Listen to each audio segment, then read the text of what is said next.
ஞானானந்தமயம் தேவம் நிர்மலஸ்படிகாகிருதிம் ஆதாரம் சர்வ வித்யானாம் ஹயக்ரீவம் பாஸ்மகே. நேயர்கள் அனைவருக்கும் அஸ்ட்ரோ கே.எஸ். ஐயங்காரின் பணிவான நமஸ்காரங்கள். வார பலன் 29/4/2024 5/5/2024 வரலும் உண்டான வாரத்திற்கு மேஷம் முதல் மீனம் வரை என்னென்ன பலன்கள்னு பார்ப்போம். முதல்ல இந்த வாரத்தில் இருக்கக்கூடிய கோல்சாரம் என்ன, இந்த வாரத்தில் வரக்கூடிய விசேஷ நாட்கள் என்ன, இந்த வாரத்தில் எந்தெந்த ராசிக்காரர்களுக்கு சந்திராஷ்டமம், இது வழியாக பார்க்கலாம். முதல்ல இந்த வாரத்தினுடைய கோல்சாரம் அப்படின்னு பார்க்கும்பொழுது காலபுருஷ தத்துவத்தின் முதல் ராசியான மேஷ ராசியில் சூரிய பகவான், ஏன்னா சித்திரை மாதத்தில் இருக்குது, சூரிய பகவான், சுக்கிரன், குரு 3 கிரகங்கள் இந்த வாரத்தில் 6ஆம் இடத்துல, அதாவது ஆரம்பிக்கும் பொழுது பார்த்தோம்னா இந்த வாரம் ஆரம்பிக்கும் பொழுது கன்னியா ராசியில் கேது பகவானும், சனி பகவான் கும்பத்திலையும், செவ்வாய், புதன், ராகு இந்த 3 கிரகங்கள் மீனத்திலையும் இருக்கக்கூடியது இந்த வாரத்தினுடைய விசேஷம். இந்த வாரத்தில் பெயர்ச்சின்னு பார்த்தீங்கன்னா வருட கிரகமான குரு பகவான் மேஷத்திலிருந்து ரிஷபத்துக்கு போகிறார். 1/5/2024 சாயந்தரம் ஒரு 5:30 மணிக்கு கிருத்திகை 1ஆம் பாதத்திலிருந்து கிருத்திகை 2ஆம் பாதத்திற்கு மேஷராசியிலிருந்து ரிஷபராசிக்கு போகிறார். தனியாக குரு பெயர்ச்சி பலன்கள் போட்டிருக்கேன், அதையும் பாருங்க ஒரு ராசிக்கும். சந்திர பகவான் இந்த வாரத்தில் பூராட நட்சத்திரம் தனுசு ராசியிலிருந்து ரேவதி நட்சத்திரம் மீன ராசி வரலும் போகிறார். அதாவது தனுசு, மகரம், கும்பம், மீனம் 4 ராசிகளுக்கு போகிறார். இந்த வாரத்தில் பார்த்தேனால் வரக்கூடியது, இந்த வாரத்தில் ஆரம்பிக்கும் பொழுதே சஷ்டி திதி, அதாவது 29ஆம் தேதி அன்னைக்கு சஷ்டி திதி. சஷ்டி திதியில் விரதம் இருப்பவர்களுக்கு சஷ்டியில் விரதம் இருந்தால் அகப்பையில் வரும் அப்படின்னு சொல்லக்கூடியது குழந்தை பிராப்திக்கு மிகவும் ஏற்றமான காலகட்டம். இதை தவிர முருகனுக்கு வழிபாடு மிகவும் ஏற்றம். அதாவது முருகப்பெருமானை நினைத்து சஷ்டி திதி என்று விரதம் இருப்பவர்கள் நினைத்த காரியம் கைகூடும். இந்த வாரத்தில் பார்த்தேனால் 1/5/2024 அன்றைக்கி குரு பெயர்ச்சி பலன்கள். குரு பகவான் மேஷராசி கிருத்திகா நட்சத்திரம் 1ஆம் பாதத்திலிருந்து கிருத்திகா நட்சத்திரம் 2ஆம் பாதம் ரிஷபராசிக்கு போகிறது பெரிய விசேஷம். இதன் மூலியமாக அவருடைய பார்வையும் அவர் இருக்கும் இடத்தை வைத்தும் பார்வை பலனை வைத்தும் ஒரு ராசிக்கும் தனித்தனியாக மேஷம் முதல் மீனம் வரை உண்டான ராசிகளுக்கு உண்டான பலன்களை போட்டிருக்கேன், பாருங்கள் அவசியமாக. இந்த வார கடைசியான 4ஆம் தேதி, அதாவது இந்த வாரம் சனிக்கிழமை 4ஆம் தேதி அன்றைக்கி பார்த்தோம்னா 4/5/2024 அன்றைக்கி ஏகாதசி. இந்த ஏகாதசி விரதம்ன்றது வைஷ்ணவர்களுக்கு மிகப்பெரிய ஏற்றம். அதாவது இது கிருஷ்ணபக்ஷ ஏகாதசி, மூவிங் டுவர்ட்ஸ் அமாவாசை, அதனால் கிருஷ்ணபக்ஷ ஏகாதசி இது மிகப்பெரிய விசேஷம்.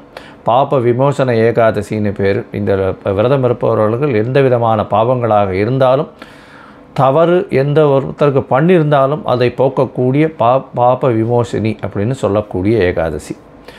இன்றைக்கி 4/5/2024 அன்றைக்கி பார்த்தோன்னா அக்னி நட்சத்திரம் ஆரம்பம் அப்படின்னு போட்டிருக்கும். அக்னி நட்சத்திரம் அப்படின்னா பரணி 3ஆம் பாதம் அப்படின்னு சொல்லக்கூடிய 3வது பாதத்திலிருந்து, பரணி நட்சத்திரம் 3வது பாதத்தில் சூரிய பகவான் பிரவேசிக்கிற காலத்திலிருந்து ரோகிணி நட்சத்திரம் 2ஆம் பாதம் வரலும், அதாவது கிட்டத்தட்ட 8 பாதங்கள். பரணி 3, 4, கிருத்திகை 4 பாதங்கள், ரோகிணி 2 பாதம், 8 பாதங்கள் சூரிய பகவான் மூவ் பண்ணுற காலகட்டம். கிட்டத்தட்ட ஒரு ஒரு 25-26 நாள் வச்சுக்கோங்களேன். ஏன்னா ஒரு பாதம் தாண்டறதுக்கு 3.2 டிகிரி, ஒரு நாளைக்கு 1 டிகிரி தாண்டுவார் சூரிய பகவான். அதனால் 3 நாளும் 20 நாழிகை அப்படின்னு சொன்னால் 8 மணி நேரம் வரும்.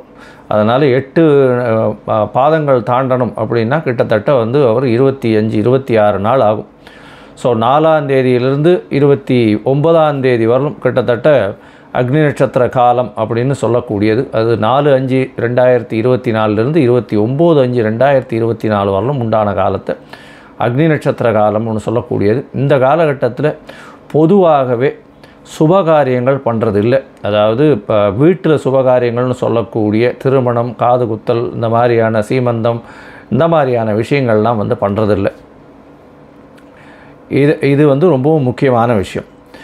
இந்த வாரத்தில் எந்தெந்த ராசிக்காரர்களுக்கு சந்திராஷ்டமம்னு பார்த்தா ரிஷபம், மிதுனம், கடகம், சிம்மம் இந்த 4 ராசிக்காரர்களுக்கும் சந்திராஷ்டமம் வருது. சந்திராஷ்டமம்னா உங்களுடைய ராசிக்கு 8ஆம் இடத்துல சந்திர பகவான் மறைந்திருக்கக்கூடிய காலகட்டத்தை சந்திராஷ்டமம்னு சொல்கிறோம். சந்திர பகவான் மதிகாரகன், மறைந்திருக்கக்கூடிய காலத்தில் மதி மயங்கக்கூடும், தவறான முடிவுகள் எடுக்கக்கூடிய வாய்ப்புகள் உண்டு. அதனால் முடிஞ்ச வரலும் புதிய முயற்சிகளில் ஈடுபட வேண்டாம். வெளியூர் வெளிமாநிலம் பிரயாணம் வேண்டாம். ஒருவேளை நீங்கள் பண்ண வேண்டிய கட்டாயத்தில் இருந்ததே ஆனால் சந்திர பகவானுக்கு உண்டான எளிய பரிகாரம்னு சொல்லக்கூடிய பால், அதாவது பால் இல்லைன்னா நீர் மோர் இதெல்லாம் வந்து தானம் கொடுங்க. ஏன்னா இப்போ வெய்ய காலம் வேறு, நீர் மோர்லாம் வந்து கொடுத்தலையானால் வழிபோக்கர்களுக்கு சந்திராஷ்டமத்தின் தாக்கம் நிச்சயமாக குறையும். சரி, இப்போ மேஷம் முதல் மீனம் வரை 29/4/2024 5/5/2024 வரை உண்டான வாரத்திற்கு எப்படி இருக்குன்னு பார்ப்போம். அதற்கு முன்னாடி என்னுடைய மொபைல் நம்பர் கீழே ஸ்க்ராலிங்கில் போயிட்டு இருக்கோம். உங்களுக்கு அஸ்ட்ராலாஜிக்கல் கன்சல்ட் தேவைப்பட்டதுன்னா எனக்கு காண்டாக்ட் பண்ணுங்க. உங்களுடைய date, time, place of birth, உங்களுடைய நேம், பேரண்ட்ஸ் நேம் அனுப்பிச்சலையானால் உங்களுடைய ஜாதகத்தை போட்டுட்டு அதில் சந்தி இருக்கான்னு முதல்ல பார்த்துட்டு, அதாவது நட்சத்திர சந்தி, பாத சந்தி, ராசி சந்தி, லக்ன சந்தி, எந்த சந்திகள் இருக்குன்றதை பார்த்துட்டு, அதை தவிர வந்து ராகு கேத்துவில் வந்து எந்த கிரகங்களும் அடைப்பட்டிருக்கா இல்லை சேர்ந்து இதுவாகிருக்கா அப்படின்றதையும் பார்த்துட்டு, உங்களுக்கு உண்டான தசாபுக்தி அந்தரம் சூக்ஷ்மத்திற்கு என்ன பலன்கள் அப்படின்றதையும் பார்த்துட்டு, இன்றைய கோல்சார பிரகாரம் எந்த பலன்கள் வருது அப்படின்றதையும் பார்த்து என்னுடைய கட்டணம் என்னன்றதையும் தெரிவிக்கிறேன். அதை போட்டதுக்கப்புறம் நான் உங்களுக்கு அப்பாயின்மெண்ட் கொடுத்து சொல்கிறேன்.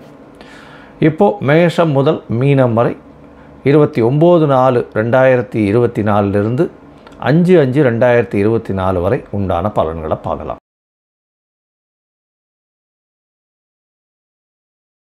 மேஷம், அஸ்வினி, பரணி, கிருத்திகை இந்த 3 நட்சத்திரம் 9 பாதங்களை கொண்ட ராசி. ராசியை என் அதிபதியும் சொல்லக்கூடியவர் செவ்வாய் பகவான் ராசிக்கு 12ஆம் இடத்துல இருக்கார். இருந்தாலும் பரிவர்த்தனை யோகத்தில் இருக்கக்கூடிய காலகட்டம்.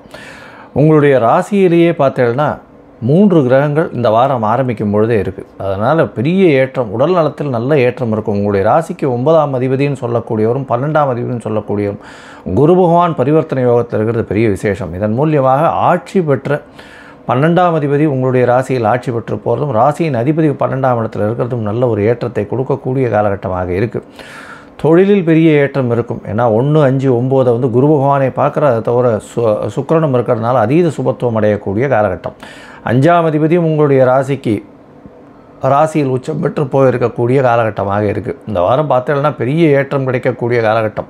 உடல் நல்ல ஏற்றம் இருக்கக்கூடிய காலகட்டம். தொழிலில் பெரிய ஏற்றம். குழந்தை பிராப்தி ஏற்படக்கூடிய பாக்கியம் நிச்சயமாக உண்டு. அதாவது குழந்தை பிராப்திக்கு பார்த்து கொண்டிருப்பவர்களுக்கு, திருமணமாய் ரொம்ப நாள் குழந்தை பிராப்தி இல்லாதவர்களுக்கு குழந்தை பிராப்தி ஏற்படக்கூடிய பாக்கியம் நிச்சயமாக உண்டு. உங்களுடைய ராசிக்கு பார்த்தலையானால் 12ஆம் இடத்தில் இருக்கக்கூடிய 3 கிரகங்கள், அதாவது செவ்வாய், புதன் மற்றும் ராகு பகவான் 3 கிரகங்கள் இருக்கிறது பெரிய விசேஷம். வெளிநாடு, வெளியூர், வெளிமாநில சம்பந்தமாக புதுசாக வந்து ஒரு புதிய மூமெண்ட் இருக்கும். உங்களுக்கு வெளிநாட்டிலிருந்து சம்பந்தமாக உங்களுக்கு இம்போர்ட் எக்ஸ்போர்ட் பிஸ்னஸில் பெரிய ஏற்றம் இருக்கக்கூடிய காலகட்டம். உங்களுடைய 3, 6 அதிபதி 12ஆம் இடத்துல நீச்சப்பட்டு போகிறது பெரிய விசேஷம். ஏன்னா 3, 6 2 இடத்திற்கு வந்து மறைந்த ஸ்தானாதிபதி, அவர் வந்து இன்னொரு மறைவு ஸ்தானத்தில் இருக்கிறது மூலியமாக எந்த ஒரு விஷயத்திலையும் ஒரு நல்ல ஷார்ப்பான தீர்ப்பை நீங்கள் எடுக்கக்கூடிய காலகட்டமாக இந்த வாரம் அமைய போகிறது. இந்த வாரத்தில் பார்த்தலையானால் உங்களுடைய ராசிக்கு 11ஆம் இடத்துல வந்து சனி பகவான் ஆட்சி உச்சம், அதாவது ஆட்சி மூலத்திருக்கோண வீட்டில் இருக்கக்கூடிய காலகட்டம். இதன் மூலியமாக தொழிலில் பெரிய ஏற்றம் கிடைக்கும். அதுவும் வந்து ரியல் எஸ்டேட் தொழில் பண்ணின்றவர்களுக்கு திடீர் ஜாக்பாட் அடிக்கக்கூடிய காலகட்டம் இந்த வாரத்தில். அதாவது ஒரு 2-3 இது வந்து ஃப்ளாட்ஸ் புக் ஆகிடும். ஏதோ புக் ஆகாமல் இருந்ததுன்னு நினச்சிருந்ததெல்லாம் 2-3 ஃப்ளாட்ஸ் புக் ஆகக்கூடிய வாய்ப்புகள் நிச்சயமாக உண்டு. உங்களுடைய ராசிக்கு பார்த்தலையானால் போட்டித் தேர்வு எழுதக்கூடிய மாணவியர்கள் நாட்டை விட்டு வெளியில் சென்று போகக்கூடிய வாய்ப்புகள் இந்த வாரத்தில் கிடைக்க போகிறது. ஏன்னா 3, 6 அதிபதி 12ஆம் இடத்துல வந்து இருந்து ராகுவோட சம்பந்தத்தில் இருக்கிறது பெரிய விசேஷம். இதன் மூலியமாக வீட்டை விட்டு வெளியில் சென்று படித்து அவர்கள் வெற்றி பெறக்கூடிய வாய்ப்புகள் நிச்சயமாக உண்டு. எந்த ஒரு போட்டித் தேர்வாக இருந்தாலும் வெற்றி பெறக்கூடிய வாய்ப்புகள் நிச்சயமாக இவர்களுக்கு உண்டு. இந்த வாரத்தில் உங்களுடைய ராசிக்கு பார்த்தலையானால் சந்திர பகவான் உங்களுடைய ராசிக்கு 9ஆம் இடத்துல இருக்கார். 9ஆம் இடத்துல சந்திர பகவான் இருக்கக்கூடிய காலகட்டமாக அமையிறது. 9ஆம் இடத்துல குரு பகவானால் பார்க்கப்படுறதுனால நல்ல ஒரு ஏற்றம் கிடைக்கக்கூடிய காலகட்டம். உங்களுடைய உடல்நிலையில் நல்ல ஒரு ஏற்றம் இருக்கும். தந்தையின் மூலியமாக சொத்துக்கள் வரக்கூடிய வாய்ப்புகள் உண்டு. உங்களுக்கு வந்து வெளிநாடு, வெளியூர் படிக்கிறதுக்கு போகக்கூடிய வாய்ப்புகள் நிச்சயமாக கிடைக்கும்.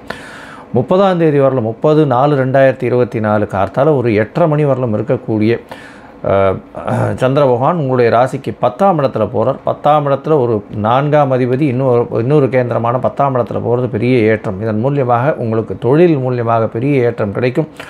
இந்த 10ஆம் அதிபதியும் 11ஆம் இடத்துல இருக்கிறதுனால லாபஸ்தானத்தில் இருக்கிறது பெரிய விசேஷத்தை கொடுக்கக்கூடிய காலகட்டமாக இருக்குது. 10ஆம் இடத்துல சந்திர பகவான் இருக்கிறதன் மூலியமாக உங்களுடைய தாயின் உடல்நிலையில் நல்ல ஒரு ஏற்றம் இருக்கக்கூடிய காலகட்டமாக அமைகிறது.